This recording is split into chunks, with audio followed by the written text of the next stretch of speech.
Alright, so today what I have going on is I'm going to be making a gluten-free, keto-friendly hash brown cheesy egg bake. Probably thinking, he's crazy because you can't make a hash brown bake and make it keto-friendly or low-carb. Well, because we're going to be using, rather than using potatoes, because potatoes are not low-carb at all, we're using cauliflower instead. So we're going to make hash brown style cauliflower.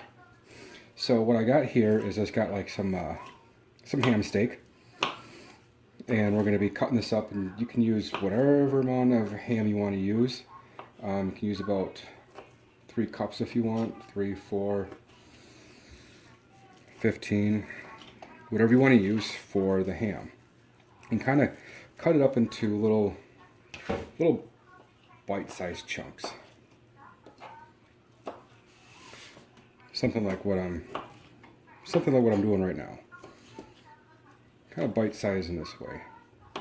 And I would recommend using a bigger knife than I'm using, but the knife I want to use is dirty, and I just don't feel like cleaning it right now because I'm just feeling a little lazy today.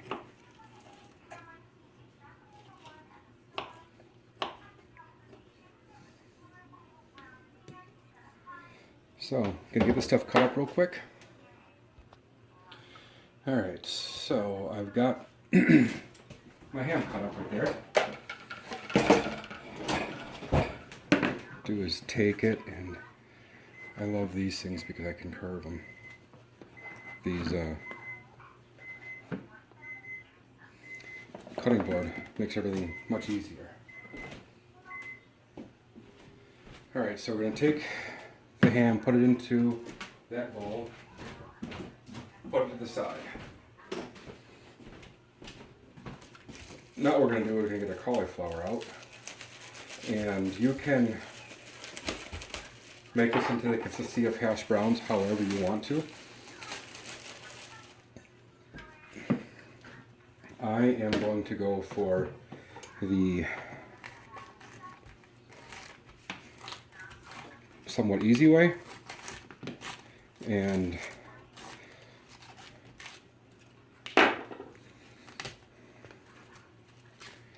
kind of cut it in half a little bit, and then have my ninja do the rest of the work.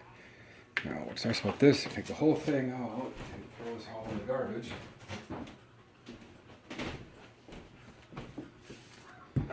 Kind of curve it.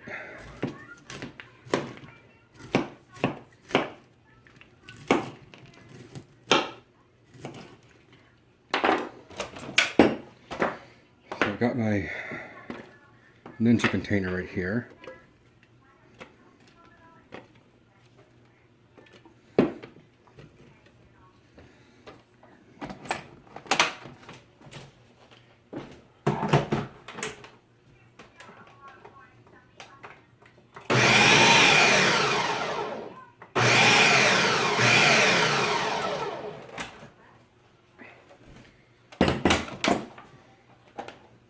Didn't really get all of it, but fairly good. And what we're going to do is, rather than throwing the cauliflower into our bowl, we are going to take our cauliflower and put it into our casserole container with our oven that's been preheated to 350 degrees. And we're going to want it baking the cauliflower. It's going to help soften it up for when we put the egg bake into the oven. And it kind of just gives it a better flavor in my mind.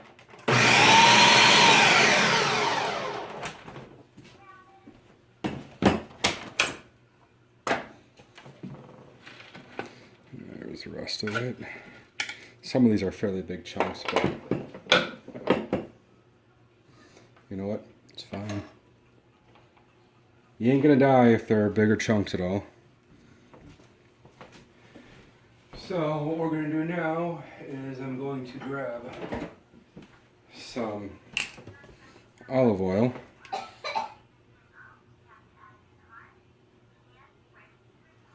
Drizzle a little bit of that on top.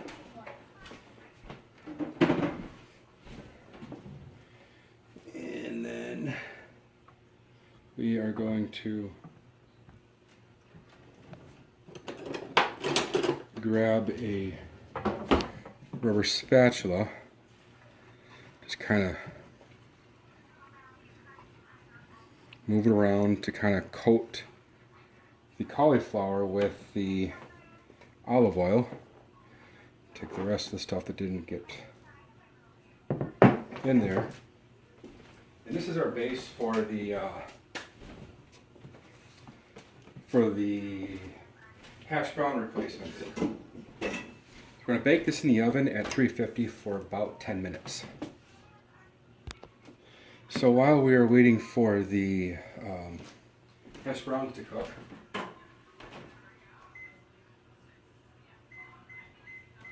set the timer on there. Not the hash browns, cauliflower. While we're waiting for that to cook, I am going to get another bowl out for our eggs.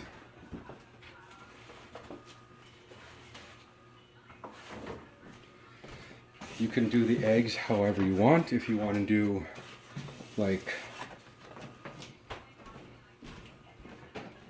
all whole eggs, you can. You can do some egg whites with some egg yolks, but it's going to be 12 eggs.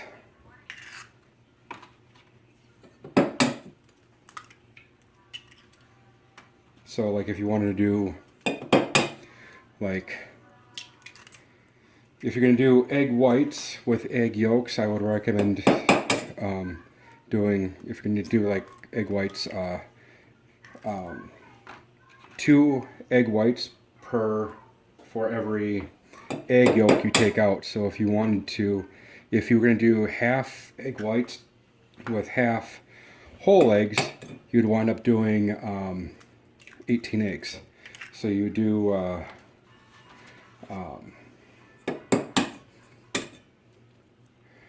your 12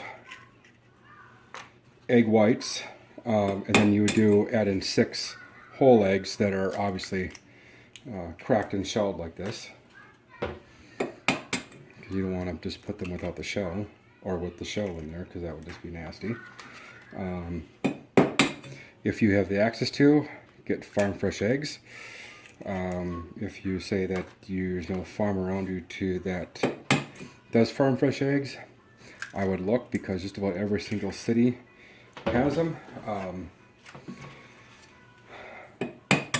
I think there's actually parts of like Minneapolis that may even have farms. There's suburbs around Minneapolis that has farms that are not too far to drive for you to go and get some farm fresh eggs.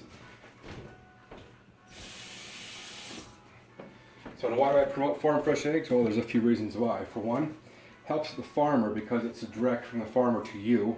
There is no middleman of the store, and if you get a good relationship with the farmer, you'll actually know what goes into the eggs, as opposed to just kind of guessing. And you know how old they are too.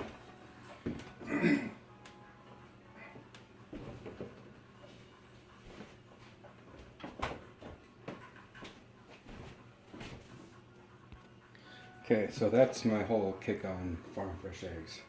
What we're also going to need between a cup and a cup and a half of heavy whipping cream.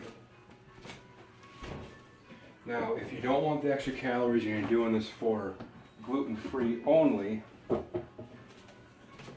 you can use regular milk. But if you want this to be low carb, And adding the heavy whipping cream, trust me, it's going to add in a whole new level of flavor. We're going to do about a little over, just a bit over a cup. And that tells me that the hash browns are about done. I'm going to add that in there.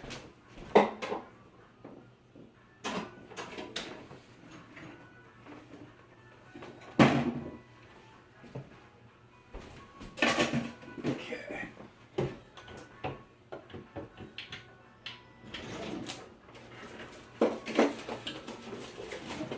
And now that we have that done,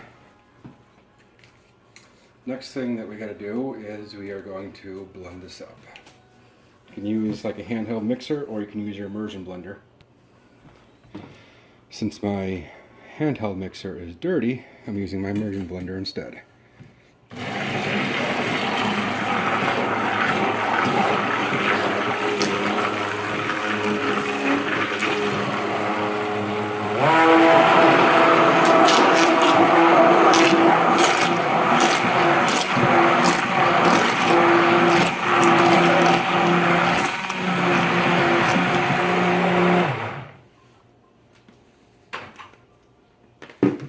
Must have made my daughter mad. She closed her door. Probably too loud for her, which is fine. Okay, so now that we got the eggs blended up, wash that. Let's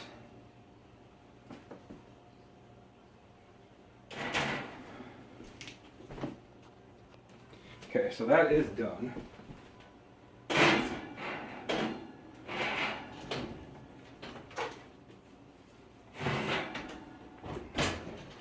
now what we need is we're going to use, we're going to add in some cheese to this.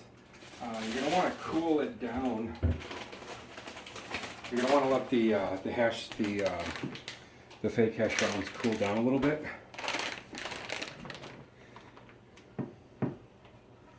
They're not too bad now, which is good. So what we're going to do is we are going to, basically the only thing left to do now is we're going to take the ham,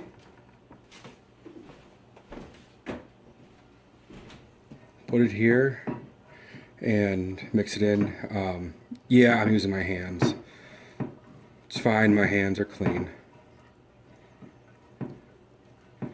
Otherwise you can use your turner, whatever you else want to use. So all we're going to do now is we're going to add the ham into there. We're going to put some cheese on the top of this, and then we're going to put the egg mixture on top of that, and then cover it with more cheese. So it's going to be about half a cup to 1 cup of cheese on top of the ham with the cauliflower. You put the eggs on, and then you top it off with cheese.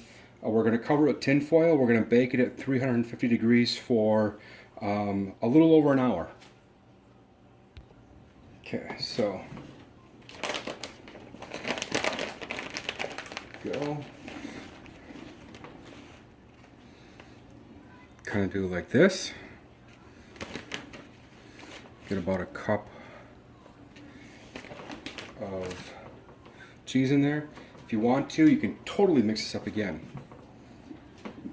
which actually I think I'll do. Just kind of helps get a lot of the cheese and ground into there. It's all nice and cheesy.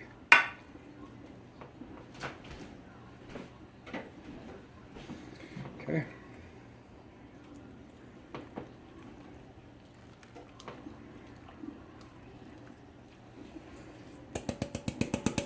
If you want, you can also add more eggs to it too, if you want to have more egg.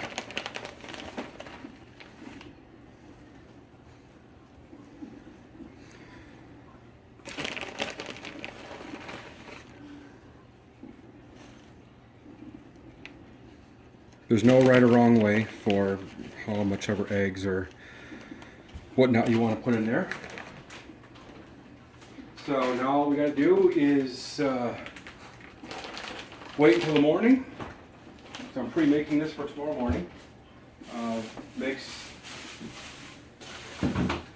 breakfast a lot easier when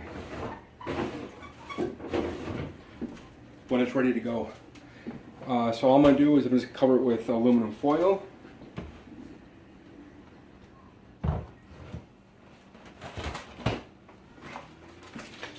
Throw it in the fridge. And I'm going to keep the aluminum, I'll take the aluminum foil off when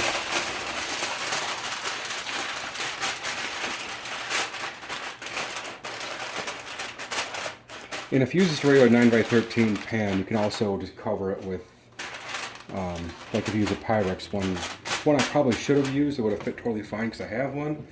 I just thought I was going to want it making more than I did, but I decided against making a double batch. I don't think my wife's going to like it, but I know I will.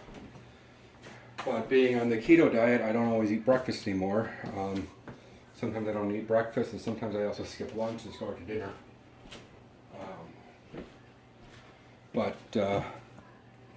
Yeah, so bake it tomorrow morning for about an hour at 350 degrees. Could also bake it longer. Sometimes I've baked them, when I use regular potatoes, I have baked them for up to like an hour and 20 minutes. So just kind of give it a good judgment call on how it looks. If the eggs look runny, bake it longer. If it looks like it's burning, take it out. So there you go.